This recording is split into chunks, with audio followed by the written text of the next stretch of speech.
living life, everyday, late at night, not okay, all I want.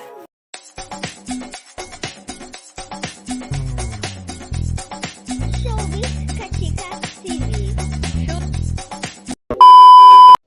Hello mga kachika! Nakakatuwa ang ibinahagi ng mag-sister-in-law na sila Ann Curtis at Solenn Yusap ang kanilang naging bakasyon sa Espanya.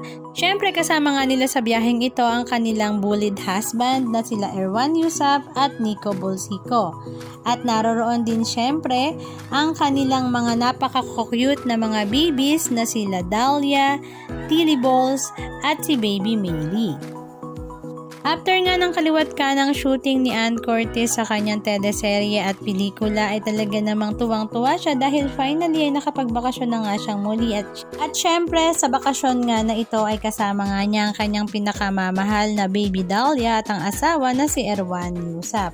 Nakakatuwa nga ibinahagi nila ang kanilang bakasyon sa Spain pero sobrang init nga daw kaya naman kahit masayang nagbabakasyon ay init na init nga sila dahil summer nga ngayon sa Espanya.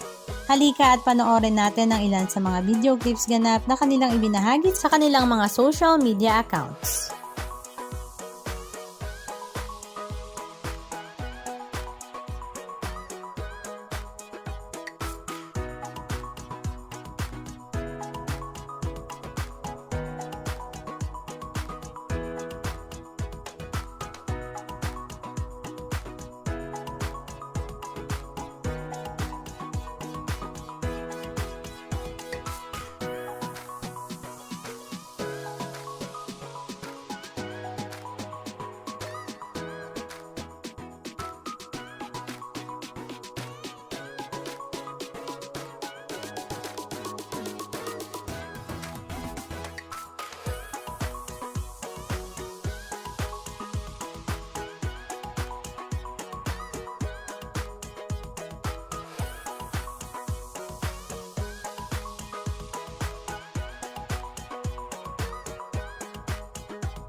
Anong masasabi nyo mga kachika? Just comment down below. And please don't forget to subscribe. Thank you!